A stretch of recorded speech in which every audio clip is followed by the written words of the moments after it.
Hola, soy Leonel Ali Zanotelli Correa y les doy la más cordial bienvenida a Yo Leo.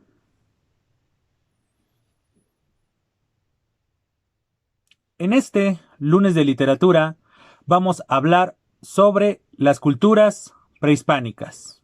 Pues, sin más preámbulo, comencemos.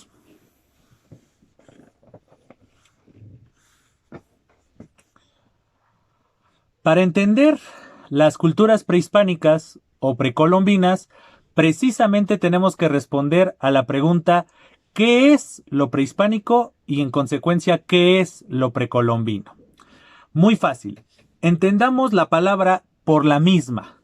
Es decir, tenemos dos palabras, por un lado prehispánico y por el otro lado precolombino, que coinciden con un prefijo. Este prefijo es, ciertamente, el prefijo pre, ¿correcto? Que significa antes de. ¿Correcto? Tenemos muchos ejemplos en nuestra lexicografía, en nuestro léxico, etcétera, que tienen precisamente el prefijo pre que significa antes de. Entonces, enfoquémonos en las palabras.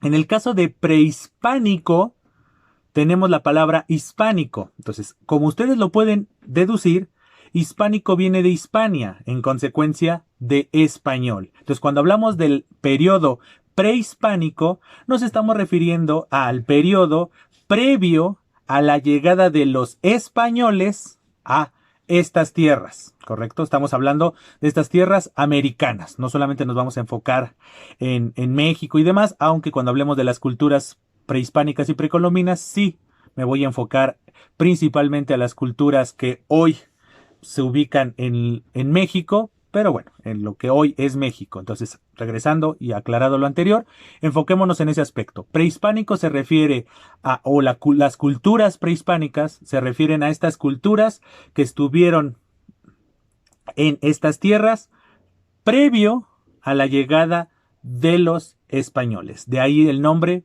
prehispánico. Y en relación con la otra palabra, que es precolombino, se hace referencia al periodo, a las civilizaciones que estuvieron en estas tierras previo a la llegada de Cristóbal Colón. De ahí el nombre precolombino, es decir, antes de la llegada de Colón en 1492. ¿Correcto? Entonces tenemos que entender esos dos conceptos. Cada vez que a nosotros nos estén hablando de civilizaciones o periodos prehispánicos o precolombinos, nos estamos refiriendo precisamente, ¿no? Previo a la llegada de Cristóbal Colón en 1492 o bien previo a la llegada de los españoles décadas después de la referida fecha relacionada con Cristóbal Colón. Entonces ya tenemos ese aspecto, es como un poco el contexto que tenemos que entender. Cuando hablamos de civilizaciones o periodos precolombinos o prehispánicos, nos estamos refiriendo a eso. Tenemos que tener en mente a Cristóbal Colón y tenemos que tener en mente a los españoles. Entonces ahí ya tenemos ese aspecto. Ahora sí, adentrémonos a estos periodos, a este periodo y en consecuencia a estas culturas. Y ahí sí es muy importante mencionar el plural. Vamos a hablar de culturas, a pesar de que tienen un contexto similar, etcétera, podemos conglomerarlas en este concepto mayor o macro de culturas o periodos precolombinos o prehispánicos, a pesar de podemos englobarlos con esos conceptos o esos términos, nosotros tenemos ya pleno conocimiento de que estos periodos y estas culturas son en plural, no es en singular. No vamos a hablar del periodo precolombino, del periodo prehispánico. Perfecto, podemos hablar de eso, pero también podríamos hablar de los periodos precolombinos o prehispánicos y en consecuencia de las culturas precolombinas o prehispánicas. Entonces, vamos a tener que partir de esos hechos muy puntuales. Ahora sí, adentrémonos. Los periodos precolombinos o prehispánicos están divididos en distintos, válgase la redundancia, periodos, ¿correcto? Por ejemplo, el primero de ellos es el periodo lítico, ¿correcto? O también se le conoce como paleoindio, No olvidemos que el concepto indio aquí no es ofensivo ni nada por el estilo, sino con el contexto del que teníamos de Cristóbal Colón, que él quería viajar a las Indias. Entonces cuando él llega a estas tierras que ahora conocemos de América, a estas tierras americanas, pues él pensaba que los nativos, los que estaban aquí, los que yacían aquí, eran indios. Correcto, que también lo podemos mencionar como hindúes y demás, pero él los mencionaba como indios. Entonces, en referencia a esa confusión que tuvo Cristóbal Colón en relación con los originarios de estas tierras, se quedó ese concepto de los indios. Entonces, correcto. Entonces, no lo entendamos como un concepto peyorativo ni nada por el estilo. En este caso es descriptivo en relación con la cosmovisión en tanto de Cristóbal Colón como de los posteriores conquistadores y colonizadores españoles. Entonces, por eso se le conoce al primer periodo de estas civilizaciones, de estos momentos, se le conoce como periodo lítico o también se le conoce como paleoindio. Correcto, entonces, aproximadamente entre qué años abarca este periodo lítico o paleoindio. En esencia es entre el año 40.000 y el año 7.500 antes de nuestra era. Repito las fechas. El año 40.000, entre el año 40.000 y el año 7.500 antes de nuestra era, tiene lugar precisamente este periodo denominado lítico o paleoindio. ¿Cuáles son las características fundamentales de este primer periodo? En esencia, nosotros podríamos decir que la característica fundamental de este periodo es que en él podemos encontrar los orígenes de Mesoamérica y en consecuencia podríamos nosotros, no olvidemos que las tierras de lo que vamos a hablar hoy de México, vamos a concentrarnos en México, ¿correcto? Que fue donde, donde yacen las principales culturas de las que vamos a hablar y las principales civilizaciones de las que vamos a hablar en este video. Entonces, recordemos, tengamos en mente el mapa de la República Mexicana y veremos que la parte centro-sur se le conocía precisamente como Mesoamérica, ¿correcto?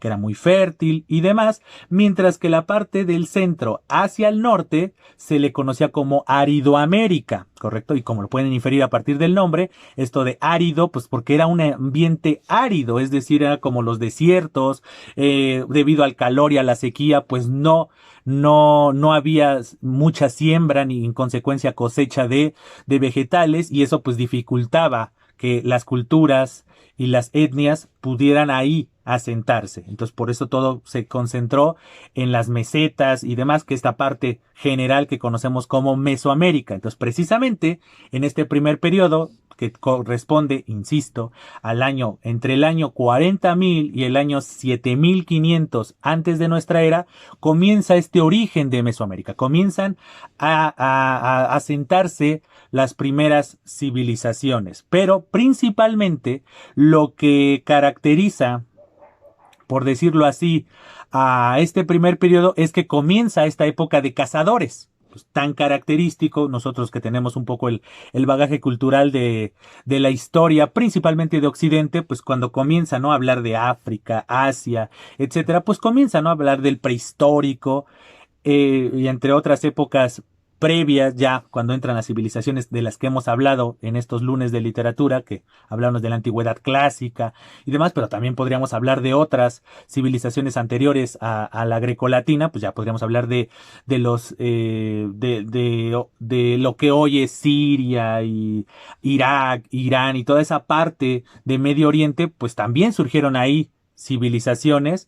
Entonces podríamos hablar de los mismos egipcios, de la cultura egipcia que también tiene literatura y el bagaje cultural que está detrás de esa literatura. Entonces, previo a esas civilizaciones y demás, pues tenemos otras que se caracterizaban por ser cazadores. Pues precisamente esos conceptos que tenemos tan anclados en la cultura occidental, podemos trasladar esos conceptos y algunas de esas ideas y tropicalizarlas con la situación que tuvo lugar en las tierras que hoy ocupa México, Guatemala, Belice.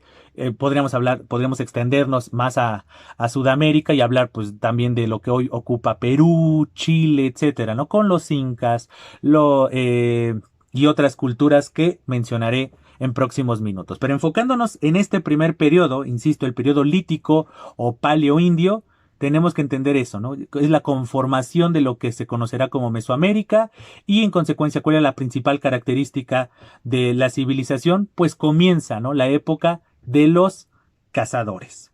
Profundicemos un poco más en este primer periodo, el periodo lítico o paleoindio. Precisamente en el año 40.000 antes de nuestra era, pues precisamente tiene lugar la llegada de los primeros pobladores, ¿correcto? A lo que hoy conocemos como el continente americano. ¿De dónde provenían esas personas? Provenían de Asia, ¿correcto? Y lo que dicen los manuales de historia y la historia de la humanidad y demás, ¿cómo pudieron estos oriundos del continente asiático llegar a lo que hoy conocemos como el continente americano? Muy fácil. Producto de las heladas, ¿no? Los inviernos eran muy fuertes, muy enérgicos, y entonces se congelaban las aguas, etcétera, y entonces eso generaba ciertas cercanías por un lado, y por el otro lado existía este espacio conocido como el Estrecho de Bering. Entonces el Estrecho de Bering precisamente fue el puente que unió el continente hoy conocido como Asia y el continente hoy conocido como América. Entonces, este puente, que es el denominado Estrecho de Bering, justamente fue el parteaguas, el que dio lugar a que se pudieran trasladar en búsqueda de nuevas tierras, en búsqueda de una mejor vida, por decirlo así, lo que hay detrás de una mejor vida, de estos pobladores que son los primeros en asentarse en estas tierras que hoy, insisto, conocemos como América, ¿correcto? Entonces, eso tuvo lugar aproximadamente en el año 40.000 antes de nuestra era. Pasan los años y nos vamos a enfocar en el año 30.000 antes de nuestra era. Y entonces ahí vamos a encontrar las primeras huellas, por denominarlo de alguna manera, de los seres humanos que se establecieron en lo que hoy conocemos como México. Hay ciertos vestigios arqueológicos que, producto de las pruebas y todas esas situaciones inherentes de la arqueología, nos hacen ver que aproximadamente en el año 30.000 antes de nuestra era se encuentran precisamente, ¿no? Las primeras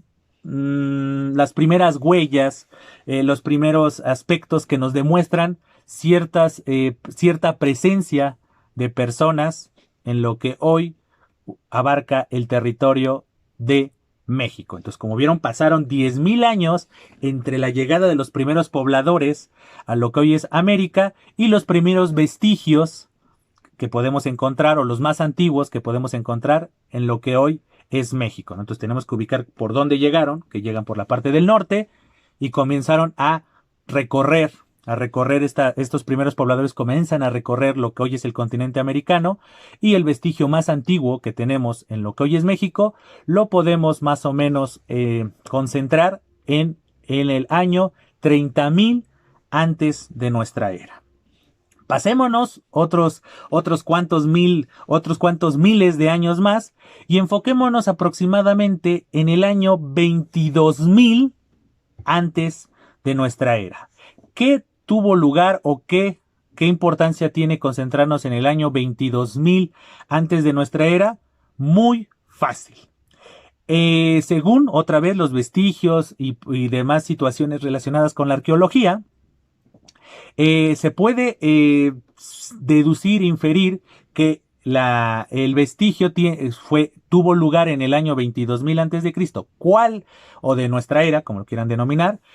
¿Cuál es este vestigio?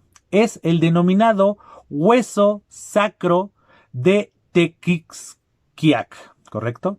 El hueso sacro de Tequisquiac es una de las primeras obras de arte del continente americano, ¿correcto? Entonces, Y producto, insisto, de las investigaciones y de las pruebas que se realiza, esta obra, denominada El Hueso Sacro de Tequisquiac, tuvo lugar aproximadamente en el año 22.000 antes de nuestra era. Y por último, pero no menos importante, en relación con este primer periodo, el denominado periodo lítico o paleoindio, nos vamos a focalizar miles de años posterior a este descubrimiento del hueso sacro de Tequisquiac, y me estoy refiriendo al año aproximadamente 10.500 antes de nuestra era. ¿Qué tuvo lugar o qué vestigio o qué aspecto de la cultura precolombina o prehispánica tiene lugar aproximadamente en este año del año 10.500 antes de nuestra era? Normalmente este año lo relacionamos con la mujer del Peñón. ¿Qué es la mujer del Peñón? Es el esqueleto más antiguo hallado en lo que hoy es México, ¿correcto? Entonces, la mujer del Peñón, según las investigaciones, las pesquisas correspondientes, estos restos tuvieron una antigüedad tal que lo podemos precisamente ubicar en el año 10.500 antes de nuestra era. Correcto. Entonces estos vestigios hallados, insisto, en lo que hoy es México, nos dan prueba, nos dan certezas de todo este proceso, de este primer periodo del que podemos hablar, de estas tierras hoy, insisto, conocidas como América. Ya tenemos algunos datos relacionados con este primer periodo, ¿correcto? Este primer periodo histórico denominado el periodo lítico o paleoindio. Vámonos al segundo periodo, que es el denominado periodo arcaico. ¿En qué consiste más o menos entre qué años y qué años tiene lugar este segundo periodo, denominado arcaico? Aproximadamente va a ser entre el año 7.500 y el año 2.500 antes de nuestra era. Todavía estamos en estos periodos previos a nuestra era o antes de Cristo, como se le quiera denominar. Pero entonces estamos hablando de 5.000 años, entre el año 7.500 y el año 2.500 antes de nuestra era. Entonces, en estos años, entre estos 5.000 años aproximadamente, tiene lugar el periodo arcaico. ¿Cuál es la característica macro de este segundo periodo? Que es el origen de la agricultura en lo que hoy, insisto, conocemos como México. El origen de la agricultura. Hoy en día que México es tan rico en flora, fauna y demás, nos vamos a enfocar en la flora, pues pensemos precisamente que entre el año 7.500 y el año 2.500 antes de nuestra era, en estas tierras que hoy en día conocemos como México, tuvo lugar el origen de la agricultura, ¿correcto? Que ese es tanto el aspecto macro como el aspecto micro, porque no olvidemos, el establecimiento de la agricultura a su vez conlleva a la conformación ya de civilizaciones, de culturas, ya las personas ya comienzan a asentarse y comienzan esta situación del cambio de lo nómada a lo sedentario. Entonces, este aspecto, este periodo arcaico es fundamental. Muestra de ello es que, producto del origen de la agricultura en estas tierras, tiene lugar o conlleva o desemboca en el siguiente periodo, que es el denominado periodo preclásico o formativo. ¿Correcto? ¿Entre qué años podemos nosotros establecer este periodo preclásico o formativo? Aproximadamente lo podemos establecer entre el año 2500 antes de nuestra era y precisamente ya el año 1 ya de nuestra era. Entonces ahí tenemos precisamente esta división. Como ven, comienzan a haber coincidencias con otras culturas, con otras civilizaciones, ¿correcto? Que siempre normalmente nos enfocamos en Europa, Asia y África, porque pues es el origen precisamente de nuestra visión y nuestra cosmovisión occidental, pero tropicalizando esos conocimientos previos que tenemos, podemos aplicarlo también con nuestras culturas originales. Entonces, muestra de ello es este periodo preclásico o formativo es que entre el año 2500 antes de nuestra era y el año 1 o el siglo, incluso hasta podríamos ya hablar de el siglo 1 de nuestra era, ya estamos ahí, ¿correcto? Entonces ahí tenemos esos aspectos, ¿no? Entonces 2500 años se conforma este periodo preclásico o formativo. ¿Cuál es la importancia? Producto precisamente de lo que había ocurrido en el anterior periodo, este denominado periodo arcaico, pues precisamente entre el año 2500 y ya el año 1 o las primeras décadas ya de nuestra era, es decir, 2500 antes de nuestra era, y ya los primeros años ya de lo que conocemos ya como nuestra era, ya cuando comienza ese conteo que hoy conocemos y que todo es nuestra cotidianidad, ya hablar de los años, etcétera. En estos 2500 años, producto de ya el establecimiento de la agricultura en estas tierras, pues se comienzan a formar ya las primeras aldeas. Correcto, que eso ya es, como han visto, es un cambio radical de un grupo de personas que provenientes de Asia, que se establece, que gracias al paso por el estrecho de Bering, y comienzan esta historia de los cazadores, que pues obviamente eso implicaba una cultura totalmente nómada, porque pues se acababan los animales y entonces te tenías que trasladar a otro lugar para poder subsistir y demás. Comienza todo este transitar tan característico de la humanidad y de sus culturas, comienza a establecerse la agricultura y producto, porque como pudimos ver, 5000 años, este periodo arcaico, este periodo arcaico va a desembocar ya en este siguiente periodo que es el preclásico o formativo, que se ve reflejado ya en la creación de aldeas. Y las aldeas ya significa una consolidación cultural en varios ámbitos, porque ya comienza la consolidación del alimento, del establecerte en un lugar y lo que implica establecerse en un lugar. ¿Correcto? Que no vamos a profundizar demasiado en ello, lo dejaremos tal vez para otro video, esta convivencia ya más específica, más puntual de estas primeras civilizaciones y de las grandes civilizaciones que van a ser las que desembocarán de estos primeros pasos. Hablemos más o menos de manera general, o sea, esto de asentarse y generar las primeras aldeas y en consecuencia las primeras ya culturas y todo lo que ello implica, vamos a focalizarnos en algunos datos específicos. Por ejemplo, entre el año 1200, todavía antes de nuestra era, y el año ya 400, es decir, entre el año 1200 y el año 400 antes de nuestra era, porque no olvidemos, estamos hablando del 2500 antes de nuestra era, hasta el año 1 ya de nuestra era, pero vamos a profundizar, o como si estuviéramos usando un microscopio, vamos a profundizar qué ocurrió entre ese 2500 antes de nuestra era y ese año 1 o esos primeros años ya de nuestra era. El dato más importante de este periodo preclásico es precisamente el surgimiento de la cultura madre. ¿Cuál es la cultura madre?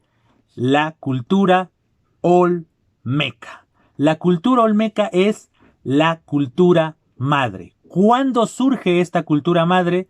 Como se les acabo de comentar, entre el año 1200 y el año 400 antes de nuestra era.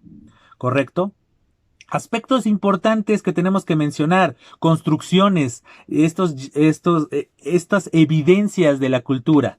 Vamos a mencionar algunos datos. Por ejemplo, entre el año 900 y el referido año 400 antes de nuestra era, se puede inferir a partir de los estudios arqueológicos y antropológicos en consecuencia, este lugar importante, este centro ceremonial que es de suma importancia para la cultura olmeca. ¿A cuál centro ceremonial me estoy refiriendo?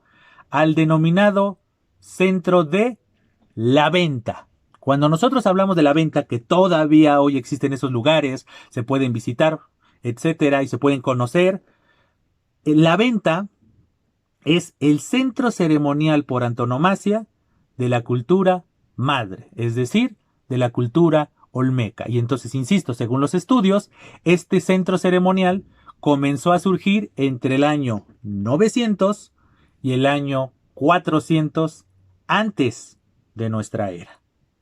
Hablemos de otro aspecto también de esta cultura madre y hablemos de este periodo preclásico o formativo. Y hablemos ahora de entre el año 800 antes de nuestra era y el año 1 ya de nuestra era. Entonces, hablemos.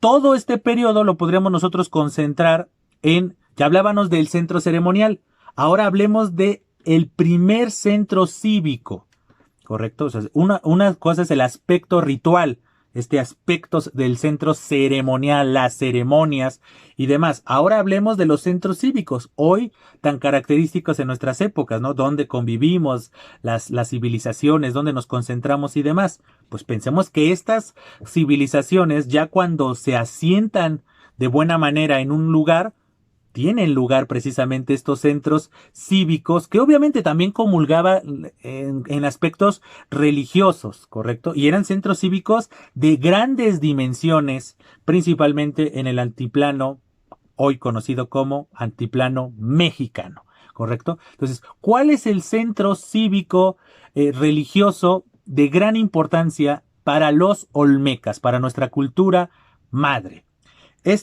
Este centro cívico se conoce como Cuicuilco, ¿correcto? Seguramente ustedes, los que han visitado México o quienes vivimos en México, hemos podido ver este nombre en muchos lugares, no solamente en donde yace o donde tuvo lugar este centro cívico religioso, ¿correcto? Entonces hay muchos lugares que se llaman Cuicuilco, ¿no?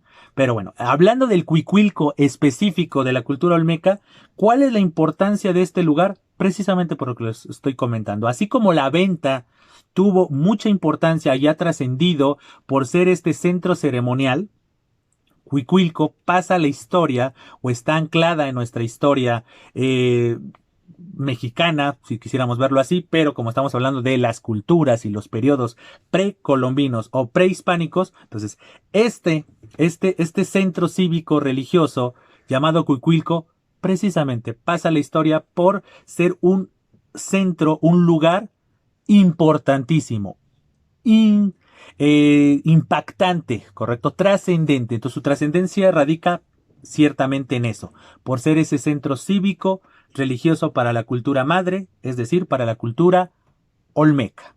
Vámonos al siguiente periodo. Ya hablábamos del periodo preclásico o formativo. Ahora hablemos del siguiente periodo. ¿Cuál es ese periodo? Es el periodo clásico, así como hablábamos del anterior que era el preclásico, pues obviamente el preclásico está antes de el clásico. Entonces, ¿en qué consiste el periodo clásico de manera general? ¿Entre qué año y qué año está el periodo clásico en estas culturas y periodos precolombinos o prehispánicos? El periodo clásico comprende entre el año 1 y el año 900 ya de nuestra era, ¿correcto? Ya no vamos a hablar antes de nuestra era. Eso tuvo lugar con todo lo que les mencionó, el periodo lítico o paleoindio, el periodo arcaico o el periodo preclásico o formativo. Esos tres periodos fueron años antes de nuestra era. Ahora, cuando ya hablamos del periodo clásico, ya estamos hablando a partir de este momento ya de años que conocemos como de nuestra era o después de Cristo o como lo quieran ustedes denominar o como se les facilite relacionar los años y en consecuencia los periodos. Entonces, entre el año 1 y el año 900 ya de nuestra era tiene lugar el periodo clásico. ¿Cuál es de manera macro, cuál es la característica de este periodo? Como ustedes lo pueden ya ir infiriendo a partir de lo que acabamos de hablar del periodo preclásico, subrayo, del periodo preclásico o formativo, pues la trascendencia del periodo clásico es que las primeras civilizaciones ya se focalizan de manera y ya se profundizan estas civilizaciones. Obviamente, como les digo, me voy a enfocar principalmente en lo que hoy conocemos como México, pero como bien saben, no son las únicas culturas, ¿no? Podemos hablar, insisto, de los araucos, o podemos hablar de los incas y demás. Pero en este video me voy a enfocar en las culturas que tuvieron lugar en lo que hoy conocemos como México o algunos países cercanos, como insisto, Belice, Guatemala, etcétera, donde tuvieron lugar ciertas civilizaciones que les voy a mencionar a continuación. Ahora sí, enfoquémonos en el periodo clásico. Entonces, de manera macro, ¿cuál es la característica? Comienzan a surgir más civilizaciones, más culturas y en consecuencia más tradiciones y todo lo que conlleva el que una cultura comience a surgir. Ahora sí, vamos a focalizar los aspectos, algunos años, algunas ramificaciones de este periodo clásico. Por ejemplo, entre el año 200 y el año 500, no lo olvidemos, ya de nuestra era, tiene lugar el florecimiento de Monte Albán, ¿correcto? ¿Qué importancia tiene Monte Albán? Pues la respuesta es, la importancia de Monte Albán radica en que es la capital, por denominarlo así, de la cultura zapoteca, ¿correcto? Esta es una de las culturas que tuvieron lugar ya en este periodo clásico. Entonces, aproximadamente entre el año 200 y el año 500 ya de nuestra era, florece este espacio de Monte Albán, que su importancia es precisamente ser la capital, el centro, el núcleo de la cultura zapoteca. ¿Correcto? Vámonos a un segundo aspecto de este periodo clásico. Aproximadamente entre el año 250 y el año 650, insisto, ya de nuestra era, comienza a tener mucho apogeo la cultura teotihuacana, ¿correcto? Y ustedes automáticamente, insisto, las personas que han visitado México o los que somos oriundos de este país, automáticamente escuchamos cultura teotihuacana y pensamos en las pirámides, pensamos en el espacio denominado Teotihuacán. Entonces, automáticamente ya comenzamos a saber en dónde se ubica, ¿no? Incluso también en estos momentos que estaba hablando de Monte Albán y demás, personas que han visitado México y personas que somos oriundas de este gran país, sabemos a qué nos estamos refiriendo, sabemos en dónde se ubica, etcétera. Pero entonces, regresemos a este segundo aspecto del periodo clásico. Entonces, entre el año 250 y el año 650 comienza este apogeo de la cultura teotihuacana y todo lo que implica esta cultura. Vámonos al tercer aspecto del periodo clásico, que es entre aproximadamente el año 300 y el año 900, que es cuando marcamos el fin, por decirlo así, del periodo clásico. ¿Qué tuvo lugar entre el año 300 y el año 900, ya de nuestra era? Florece la gran cultura maya. ¿En dónde? En el sureste mexicano, como hoy lo denominamos, ¿correcto? Eso es donde hablamos precisamente, ¿no? De Campeche, Quintana Roo, Guatemala, Belice, en esa parte del sureste del continente americano, gran parte de México, y les digo algunas otras naciones hermanas. Eso radica. Entre el año 300 y el año 900 florece la cultura maya y toda la importancia que tiene la cultura maya y todas las implicaciones y toda la profundidad, etcétera, etcétera. Que, insisto, no voy a profundizarlo en este video porque este video nada más es una aproximación a la cultura, a las civilizaciones precolombinas o prehispánicas. Porque no olvidemos, es lunes de literatura, no he hablado nada de literatura, pero para poder hablar de la literatura precolombina o prehispánica, primero tenemos que entenderlo. Entonces, hablar de la cultura precolombina o la cultura prehispánica, teníamos que dar esta introducción, porque si no, en los futuros videos, cuando ya nos adentremos a la literatura de estas civilizaciones, pues no se va a entender nada si no estamos hablando de estos años, si no lo estamos focalizando. Muestra de ello es, seguramente muchos de ustedes han escuchado la cultura maya, han ido a visitar dónde yació o dónde tuvo lugar esta cultura, dónde se desarrolló, etcétera. Entonces, automáticamente es importante tener estos referentes y demás, como lo es el dato que les acabo de dar. Entre el año 300 y el año 900 ya de nuestra era, tuvo lugar la cultura maya y todo lo que hay detrás de ella. Todas sus grandes aportaciones, no solamente en el ámbito de las letras, a pesar de que hoy sea lunes de literatura, sino también en el ámbito de las matemáticas, en el ámbito de la astronomía, en el ámbito hasta incluso podríamos mencionar la medicina, etcétera. Pero insisto, eso va a ser parte de otros videos, ¿correcto? Adentrémonos al siguiente periodo. Ya hablamos del periodo preclásico, ya hablamos del periodo clásico.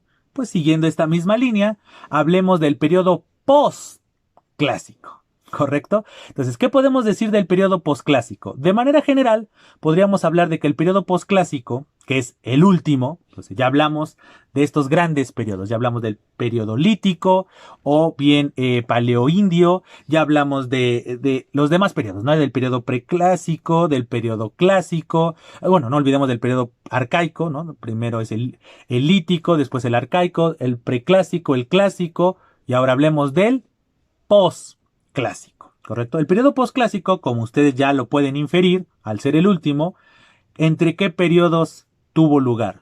Tuvo lugar entre el año 900 y el año 1521, ¿correcto? Aquellos que sepan historia, muy bien saben que en el año de 1521 tiene lugar la caída de Tenochtitlan, que automáticamente marca ya la conquista, la colonización por parte de los españoles. Entonces, entre el año 900 y el año 1521 tiene lugar el periodo postclásico.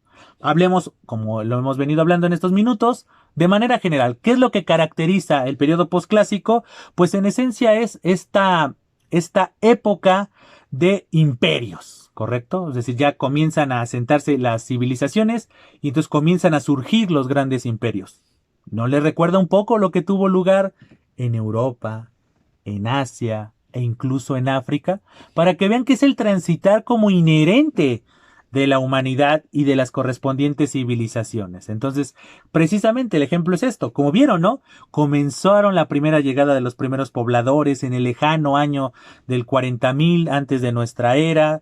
Comienzan a ser época de cazadores y entonces significa que son culturas nómadas. Después comienza el descubrimiento de la agricultura y entonces la agricultura comienza a ser el eje rector. Entonces comencemos a ver las culturas sedentarias, comienzan a sentarse las culturas, comienzan a generarse ya civilizaciones y las reuniones y lo que ello implica, poner reglamentos, poner ciertos hábitos, poner ciertas circunstancias, comienzan a surgir las grandes civilizaciones, que en nuestro caso estamos hablando de la Olmeca, y después ya hablamos de los zapotecas, ya hablamos de los teotihuacanos, ya hablamos ya de los mayas, y entonces, ¿qué es lo que va llevando poco a poco todo este establecimiento de situaciones, civilizaciones y demás? Pues que en el periodo posclásico, que insisto, tuvo lugar entre el año 900 y el año 1521, ya de nuestra era, comienza el surgimiento de los grandes imperios, ¿correcto? Entonces ya comienzan estas revueltas entre civilizaciones y a ver entre quiénes competían y entre quiénes combatían, etcétera, ¿no? Entonces comienzan este surgimiento de los imperios. Obviamente, los pueblos indígenas y su relación con los españoles, ¿correcto? La llegada de los españoles. Por eso se llaman épocas precolombinas, con la llegada de Cristóbal Colón en el año de 1492, o bien ya específicamente ya en estas tierras de lo que hoy es México, pues la llegada de los españoles y todo lo que tuvo lugar, que, insisto, lo tocaremos en otros videos, en otros momentos. Entonces, básicamente, ¿cuál es la característica de este periodo posclásico? El surgimiento de los grandes imperios. Ahora sí, dicho esto de lo macro, comencemos a focalizarlo en lo micro. Aproximadamente entre el año 900 y el año 1200, insisto, ya de nuestra era, tiene lugar la gran cultura tolteca. Los grandes imperios, las grandes civilizaciones. Muestra de ello es la cultura tolteca, que insisto tuvo lugar entre el año 900 y el año 1200. Ya de nuestros tiempos, ya de nuestra era. Vámonos a otro ejemplo, válgase la redundancia, por ejemplo, entre el año 1950 y el año 1465, por ejemplo, tuvo un gran apogeo la cultura mixteca. azteca. Hablábamos de la tolteca entre el año 900 y 1200, pues aproximadamente entre el año 950 y el año 1465 tiene el gran apogeo esta gran cultura que es la mixteca, ¿correcto? Vámonos a otro ejemplo, profundizando en este periodo postclásico. Entre el año de 1200 y el año precisamente, el fatídico año de 1521, tiene lugar la gran hegemonía de la cultura mexica o también conocida como cultura azteca. Muestra de ello es el nombre del país, ¿correcto? Entonces la cultura mexica, México, ¿correcto? Entonces la cultura mexica, o también conocida por muchos como la cultura azteca, aunque tienen sus particularidades, tienen su mitología y demás de este cambio de cosmovisión, de cultura y lo que implica esta transición, pero bueno, vamos a hablar de generalidades, insisto, este video es de generalidades, no voy a profundizar en demasía en aspectos antropológicos, históricos, arqueológicos, etcétera. Entonces, mencionemos que entre el año 1200 y hasta la caída del imperio mexica o azteca, es decir, el año 1521, precisamente tiene el gran apogeo esta cultura. Insisto, la cultura mexica o también denominada como cultura azteca. Y por último, como último dato a mencionar en este orden general de la cronología de las culturas prehispánicas o precolombinas, debemos de mencionar que entre los años del 1325 hasta el fatídico 1521, Tenochtitlan, ese gran lugar, Tenochtitlan era la capital del imperio azteca. ¿Por qué menciono esto? De que entre el año 1325 y 1521, este lugar, Tenochtitlan, era el gran templo, la gran capital de la cultura azteca, porque precisamente la denominada caída de Tenochtitlan va a ser la que va a marcar el fin de las culturas y del periodo prehispánico o precolombino. En el caso específico de México, podríamos llamarlo prehispánico, ¿correcto? Porque fue a manos de los españoles,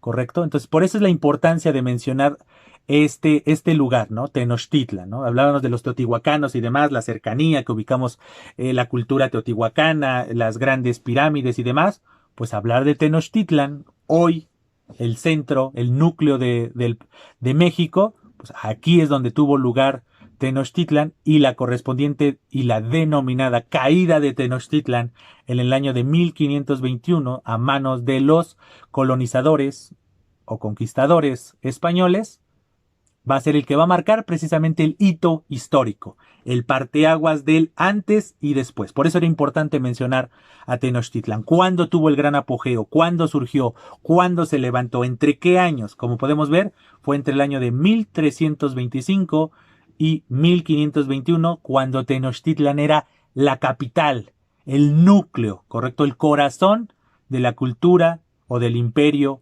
azteca, ¿correcto? Y entonces, por lo tanto, su caída va a desembocar en el fin de una era de manera micro, hablando solo de los aztecas o de los mexicas, y de una manera macro, que es todos estos periodos prehispánicos o precolombinos. Antes de terminar este video, quisiera mencionarles un aspecto importante, porque muchas veces cuando nosotros hablamos de estas civilizaciones, de estos periodos, nosotros nuestra primera impresión es caer en generalidades, por usar un término de los que hemos usado en estos videos, tanto de lunes de literatura, miércoles de comunicación o viernes de procedimientos, hemos caído en las falacias, ¿no? En las falacias de, no, eran pueblos bárbaros y infames y demás, y no tenían conciencia, porque lo estamos tal vez leyendo desde la perspectiva occidental, esa cultura de la que hemos hablado semana a semana desde que iniciaron los lunes de literatura en este canal. Estamos viéndolo desde una perspectiva europea, tal vez asiática, tal vez africana, ¿no? Pero principalmente europea. Esa fue la primera imagen que tuvieron los españoles cuando llegan a estas tierras, ¿no? De pueblos bárbaros, porque hacían una tropicalización con los pueblos bárbaros que tenían lugar en Europa, ¿no? Lo que nosotros conocemos como los vikingos y demás, o esos pueblos bárbaros, entre comillas, que fueron los grandes o fueron uno de los causantes de la caída del Imperio Romano y entonces en consecuencia la división. Así veían, esa es la visión, la lectura, la interpretación de los pueblos europeos.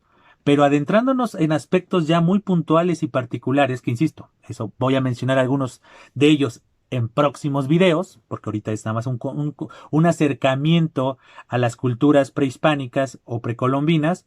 Cuando comenzamos precisamente a leer, analizar, estudiar, enfocarnos en estas culturas que les acabo de mencionar, en estos periodos, descubrimos aspectos muy importantes y muy destacados que tenemos que entender, así como lo hacemos con los textos, no los tenemos que entender desde nuestra óptica del siglo XXI o desde la óptica europea. Correcto, que muchos de las crónicas y demás y de las imágenes que tenemos de estas civilizaciones, de estas culturas, son de perspectiva europea. Pero tampoco podemos caer del lado opuesto, de, de, de envolvernos en la bandera, por decirlo así, de los pueblos originarios y entonces prejuzgar o automáticamente censurar la imagen que tenían los conquistadores en relación con las culturas. No podemos caer en estas polaridades. Nosotros tenemos que ser muy sensatos con la lectura de cualquier civilización, de cualquier época. Eso es algo más o menos de lo que se ha mencionado a lo largo de estos videos, ya sea, insisto, en los lunes de literatura, en los miércoles de comunicación, en los viernes de procedimientos, aprender al término medio, no ser tibios, no ser mezquinos, no ser mediocres en ese sentido. No se entienda la palabra mediocre como algo malo, sino es estar en medio, no tener una postura, no, sino no es tener esta postura tibia, no es esta actitud pusilánime, ni nada, sino es analizar las cosas lo más objetivo posible. Obviamente, cuando estamos hablando de perspectivas, la objetividad es algo complejo, es algo difícil, es algo a lo que se puede aspirar, pero es algo difícil a lo que se puede llegar. Pero, en el momento de estar leyendo culturas, épocas, corrientes artísticas, corrientes culturales, corrientes literarias, obras incluso, a veces las tenemos que entender desde su contexto, desde su momento. Entonces, como les digo, muchas de las lecturas que nosotros tenemos de estos periodos y de estas civilizaciones precolombinas o prehispánicas, muchas de ellas son o muy de los europeos, de los que llegaron aquí, entonces leemos las crónicas de Cortés, o podemos leer al Tatabasco, o podemos leer a Díaz del Castillo, etcétera. O sea, podemos hablar de muchos, ¿no? De Bartolomé de las Casas, etcétera. Y entonces tenemos estas perspectivas europeas, pero también tenemos la versión, ¿no? De los pueblos originarios, ¿no? Podemos tener ese famoso libro de La visión de los vencidos, donde hay ciertas crónicas, ciertos cantos y la perspectiva que tenían los pueblos originarios ante la llegada de los españoles. Entonces, tenemos la tradición, ¿no? Que pues, no han muerto. Hoy en día seguimos teniendo estas lenguas, estos idiomas, ¿correcto? Entonces, y dialectos dentro de de esas mismas lenguas, etcétera. Y viene la tradición, ¿no? Como los tatarabuelos les iban contando, porque pues no olvidemos, la oralidad es un aspecto importante, aunque en el caso de estas culturas también tenían códices, ¿no? Donde dibujaban, escribían y demás en sus lenguas, en su lenguaje, lo escribían, pero también la oralidad, así como en Europa no podemos entender la literatura sin la importancia de la oralidad y demás, la literatura oral, la tradición oral, también de este lado del Atlántico, también la tradición oral. Entonces, escuchar las historias que pasaron de voz en voz, de generación en generación, de lo previo a la llegada de los conquistadores, lo que tuvo lugar cuando los conquistadores estaban batallando, e incluso lo posterior, porque pues no arrasaron con todos, comenzó esta unión, esta fusión de culturas. Entonces, obviamente, pero de todos modos no se perdieron muchos usos y costumbres, ni historias. Los códices absurdamente sí, porque llegan los conquistadores con esta mentalidad totalmente de colonizar y totalmente de evangelizar y demás, y pues comienzan a quemar códices y demás, después se arrepienten, porque pues cómo se podían acercar a las etnias, etcétera. Y entonces, a partir tal vez de esos conocimientos, de ese recular un poco por parte de los conquistadores y acercarse a estas culturas, pues es gran parte de lo que conocemos, sin olvidar la tradición, sin olvidar los testimonios que dejaron estos pueblos originarios. Entonces, ¿a dónde quiero llegar con esto? Por ejemplo, no quiero cerrar este video sin mencionar aspectos, ¿cómo se puede decir?, reales, genuinos de estas civilizaciones que son importantes. O sea, muchas veces la gente solo se enfoca en los sacrificios y tener 200, 300, es decir, ser politeístas y demás. Y entonces se enfocan en solo eso, ¿no? Los juegos, los rituales. Pero pues discúlpeme, los juegos, los rituales, los sacrificios no eran diarios. Es como hoy en día, pensemos cómo van a analizar, cómo van a analizar nuestro presente dentro de 10,000 años. Si es que todavía la raza humana existe. No lo sé, pero imaginemos las futuras civilizaciones cuando regresen en los años y de repente estén analizando los inicios del siglo XXI. Tal vez muchas cosas de nuestra cotidianidad, la tecnología, los teléfonos, el internet, las historias que contamos, ya sea en forma de serie televisiva, una película, libros, novelas, las investigaciones, las ciencias, ¿no? Las ciencias, las disciplinas, etcétera. Tal vez cuando la analicen nos vean como entes desnables, censurables y demás. Entonces, y nos va a parecer injusto. Pues entonces seamos congruentes. Ahorita estamos en el momento histórico de poder analizar el pasado representado en estas culturas y entonces intentar ser lo más sensato. No censurar, es intentar entender por qué lo hacían. Tal vez nosotros ya no lo hacemos, nosotros no hacemos sacrificios humanos, nosotros no compartimos ciertos rituales, etcétera. Pero nosotros no podemos censurarlo, decirlo que son inferiores, etcétera. Si no es comprenderlo, tal vez no lo avalamos en nuestra cotidianidad, no comulga con nuestras creencias, con nuestra visión de la vida, pero no por ello significa que está mal, no significa que está incorrecto. Tal vez puede estar incorrecto para nuestra cotidianidad, para nuestra visión, pero no podemos censurarlos. Además, estamos hablando de civilizaciones que de manera cabal, por decirlo así, ya no existen, ¿correcto? Ya no están en su apogeo. Todavía existe esa tradición, todavía hay personas descendientes de todas esas culturas, de ese sincretismo que tuvo lugar ante la llegada de los conquistadores o de los colonizadores. Pero es importante conocerlo. Entonces, muestra de ello, para cerrar este video, quisiera mencionarles un aspecto importantísimo de estas civilizaciones, que es la educación. Muchas veces por esta impresión y este impresionismo que tenemos o estos prejuicios que tenemos de no, eran salvajes y eran bestias y demás, y para nada. Ellos tenían sus rituales, ellos tenían su cosmovisión, ellos tenían sus usos y costumbres, así como los tenemos nosotros hoy en día. Entonces, en relación con la educación, es importante mencionar eso. Para todas estas culturas, la educación, la formación de las futuras generaciones, las generaciones que iban a tomar la batuta de la civilización y lo que eso implica, tenían que ser educados, tenían que ser formados. ¿Correcto? Insisto, no voy a profundizar en demasía porque muchos de estos aspectos de la educación, etcétera, se van a ver reflejados en textos rituales y lo que hoy nosotros podríamos considerar como textos literarios, ¿correcto? Porque no olvidemos, estas culturas originarias, podríamos hasta relacionarlo con Grecia, Roma y todo eso, pues hablar de su mitología, hablar de sus usos y costumbres se veía reflejado en lo que hoy conocemos como literatura. Pero en aquella época no era mencionado como el concepto de literatura que hoy tenemos, de ficción, creación, no. Era un reflejo de una realidad en algunos momentos y otros era de una posible realidad. Entonces todos esos conceptos apliquemos, así como lo hacemos con los grecolatinos, hagámoslo con los pueblos originarios de América. ¿Correcto? Entonces seamos congruentes en ese aspecto. ¿Por qué con los griegos y los romanos no somos tan enérgicos de no, su civilización y demás? Porque obviamente lo vemos como la madre de todo. ¿Por qué no vemos a las culturas originarias de este lado del Atlántico de igual manera? Y aunque ustedes no lo crean, hay muchas cosas de estas civilizaciones que retomaron los conquistadores en esta fusión de culturas y las tenemos hoy en día, tal vez de manera inconsciente, porque muchas cosas de las de aquí también se exportaron para Europa y producto de toda esta inercia, por decirlo así, de momentos históricos y de las civilizaciones y el movimiento inherente de las culturas y del ser humano, tienen lugar.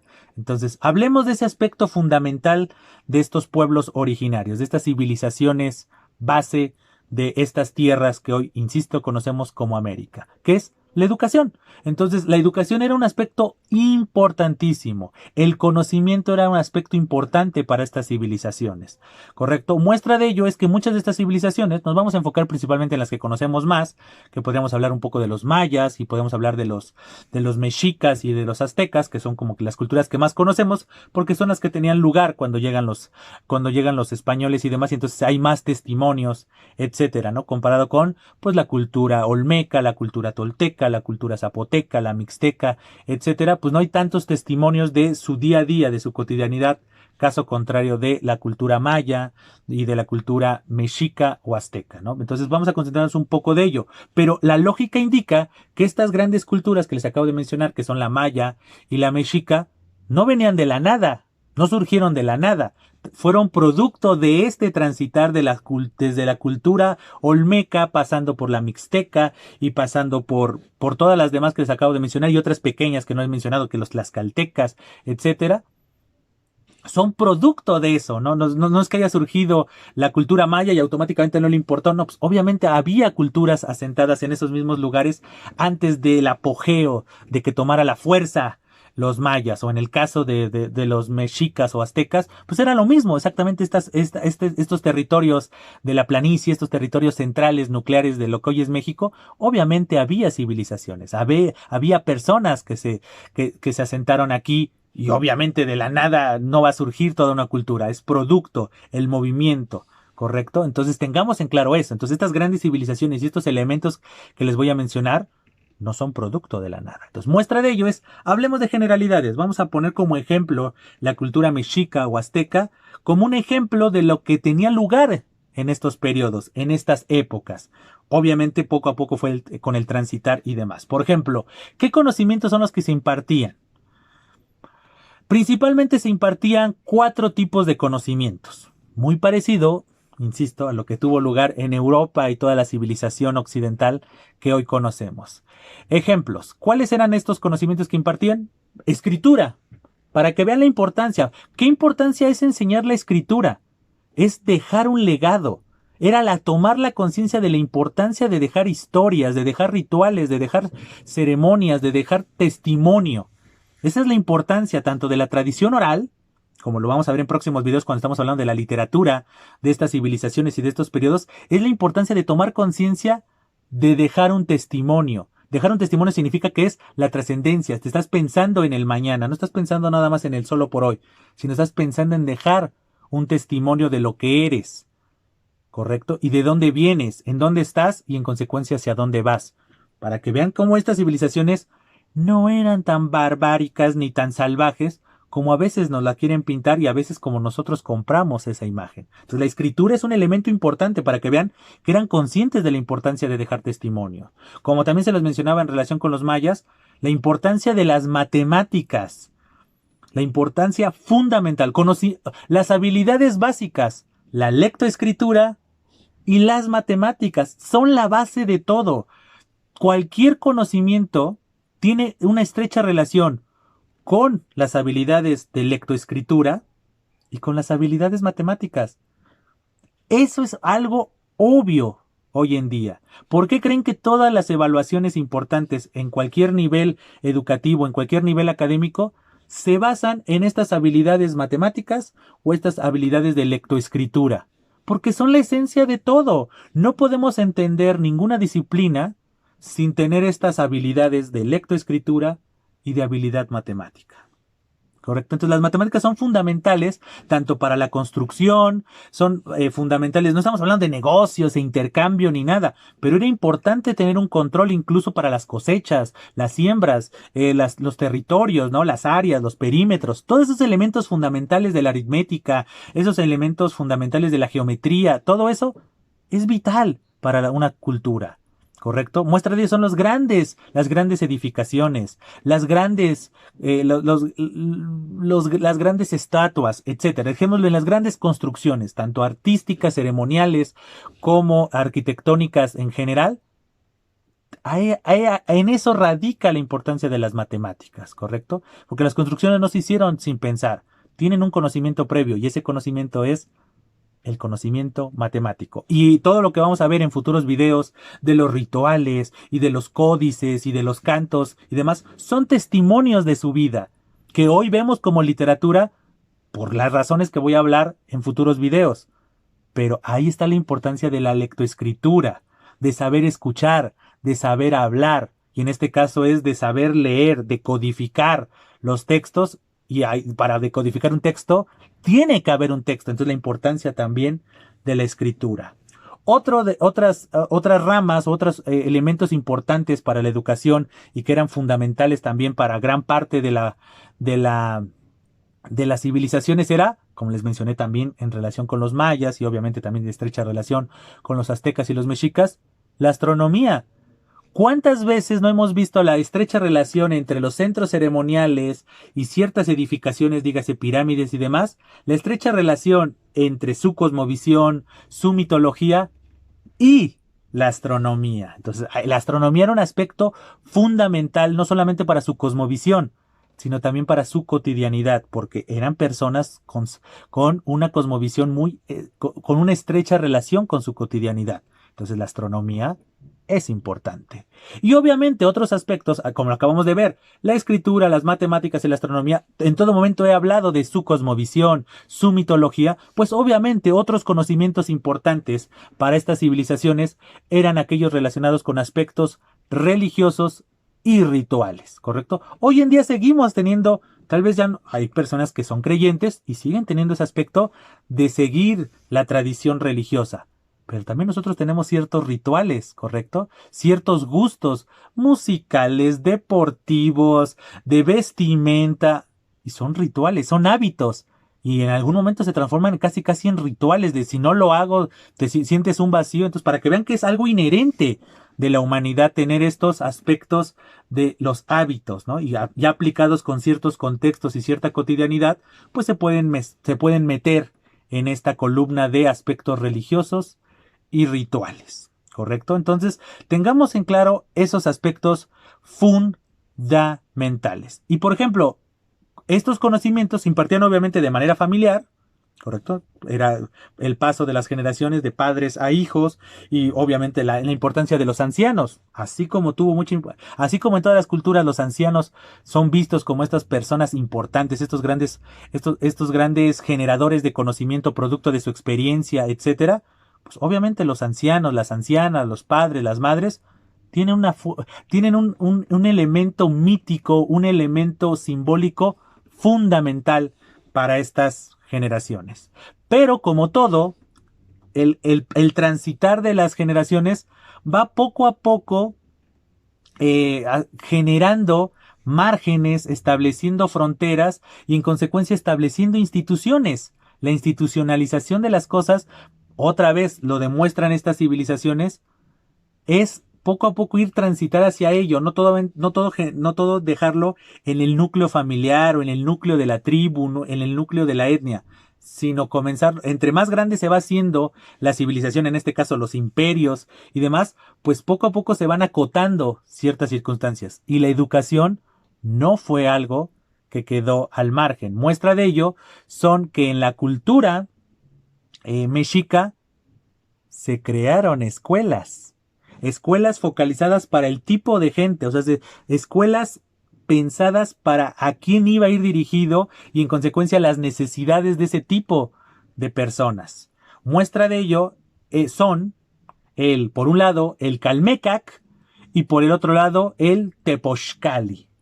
Tanto el Calmecac como el Tepochcali son, por decirlo así, escuelas dirigidas a público en específico, a personas en específico según su situación y consecuentes necesidades. En relación con el Calmecac, hay que decir que el Calmecac estaba pensado para hijos de los nobles, es decir, tenían que tener conocimientos de la nobleza y todo lo que implicaba la nobleza. Recuerdan, al hablar de nobleza, automáticamente podríamos recordar la Edad Media, ¿no? Estos estamentos, ¿correcto? Y que la clerecía también pensaba en la educación y en la formación y demás, pero estaba pensada para personas que necesitaban esos conocimientos. Pues, ¿quién diría que más o menos en los mismos años de la Edad Media, ya en Europa, de este lado del Atlántico, también tenía lugar una escuela pensada para los hijos de los nobles, para la nobleza, y en consecuencia se les enseñaba ahí todos los fundamentos, ¿correcto? Principalmente de índole religiosa. ¿Por qué? Porque ellos iban a ser los grandes oradores, ellos iban a ser los grandes, como los conocemos, sacerdotes, para usar un término que podamos entender y relacionar con estos rituales, etcétera. Entonces necesitaban esos conocimientos, además de esos conocimientos que les acabo de decir, de la escritura, la matemática, la astronomía y estos aspectos religiosos y rituales, pues en el Calmecac, al ser una escuela pensada para los hijos de los nobles y pensando que ellos iban a tomar los puestos importantes en un futuro, era importante que tuvieran esos conocimientos y se les impartía. Y en el caso de la otra escuela o de la otra institución, que era el Tepochcali, pues como ustedes lo pueden inferir, estaba pensada como esta casa de los jóvenes, ¿correcto? También era conocido así, el Tepochcali también era conocido como la casa de los jóvenes, y principalmente la educación que se impartía en el Tepochcali, pues era para muchachos de, vamos a poner un término anacrónico totalmente, adolescentes de clase media, ¿no? O también conocidos como maseguales, usando el término puntual de esta cultura, pues eran los maseguales. ¿Qué eran los maseguales? Pues eran ciertos adolescentes que tenían esta clase media, ¿no? No eran los grandes nobles, pero que también era importante que tuvieran conocimientos por el día a día, es decir, el día a día no solamente era de los nobles y los demás, ¿no? O sea, los demás también tenían conocimientos porque le aportaban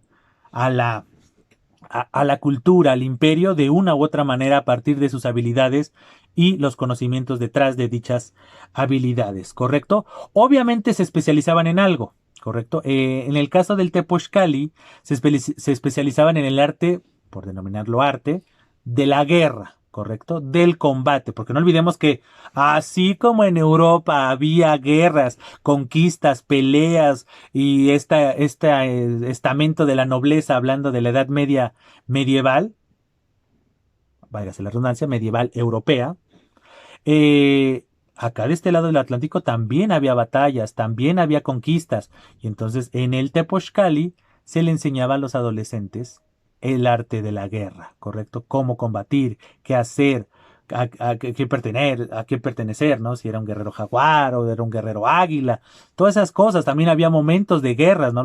Los combates, etcétera, ¿no? Entonces había momentos, ¿no? Hasta estipulados en el calendario de que en este momento va a haber batallas, va a haber guerras. Entonces estaban calendarizadas incluso, ¿no? Producto de su cosmovisión, de su mitología, etcétera, ¿correcto? Y entonces, obviamente, es importante mencionar en relación con el Tepochcali que había en cada barrio, por decirle barrio, ¿no? Es decir, podemos mencionar que era en cada calpulli, vamos a hablar con el término correcto, en cada calpulli había una escuela, había un Tepochcali, ¿correcto? Entonces, como hoy en día, en cada colonia hay mínimo una escuela, ¿correcto? Pues piensen eso en esta tradición, para que vean que no es algo exclusivo que trajeron los europeos y la civilización la trajeron de Europa, para nada.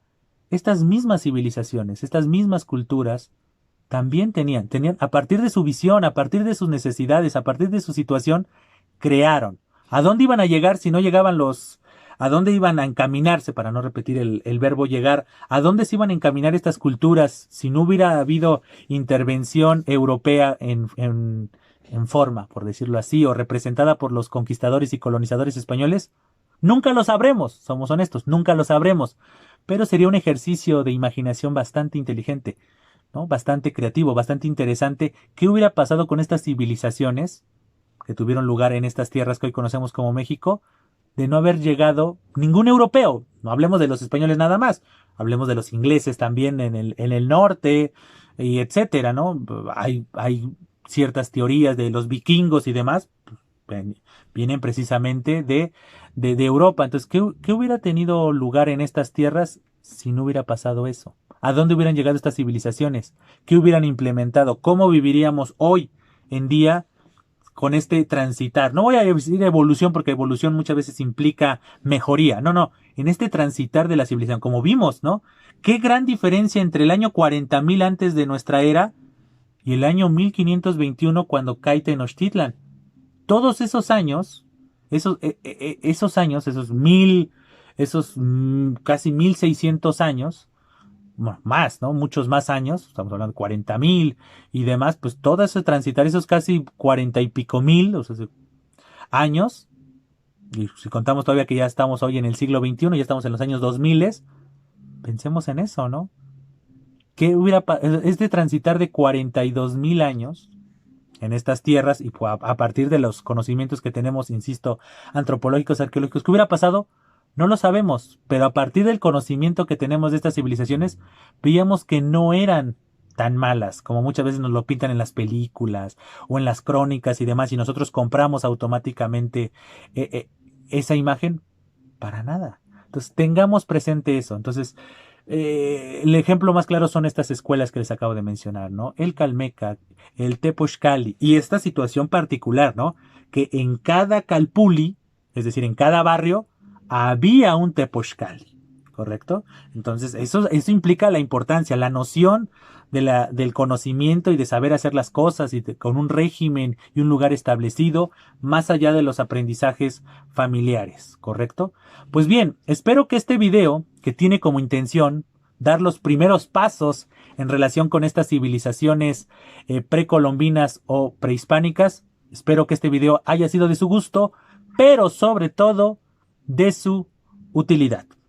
Antes de despedirme, como siempre, les hago la cordial invitación a que se suscriban al canal, a que compartan este video con sus contactos en sus distintas redes sociales, a que recomienden, a que se suscriban y compartan los videos de este canal, a que comenten qué les pareció este acercamiento a los periodos y civilizaciones precolombinas o prehispánicas, qué visión tenían ustedes de ellas o qué visión tienen de ellas, qué conocen de estas civilizaciones. O bien pueden usar el espacio de comentarios para hacerme sugerencias de temas, autores, perspectivas y todo aquello que le abone a este canal. A su vez, les hago la cordial invitación a que me sigan en mis distintas redes sociales o que me sigan en mis distintas redes sociales, dígase Facebook, Instagram y Twitter, en donde también lo podemos usar como un espacio en donde ustedes me hagan sus observaciones, sus sugerencias, sus críticas o sus recomendaciones de temas, autores, perspectivas o, como les he dicho, todo aquello que le abone a este canal. Pues bien, ahora sí, sin nada más que agregar, les agradezco su presencia y les digo, estamos en comunicación. Hasta siempre.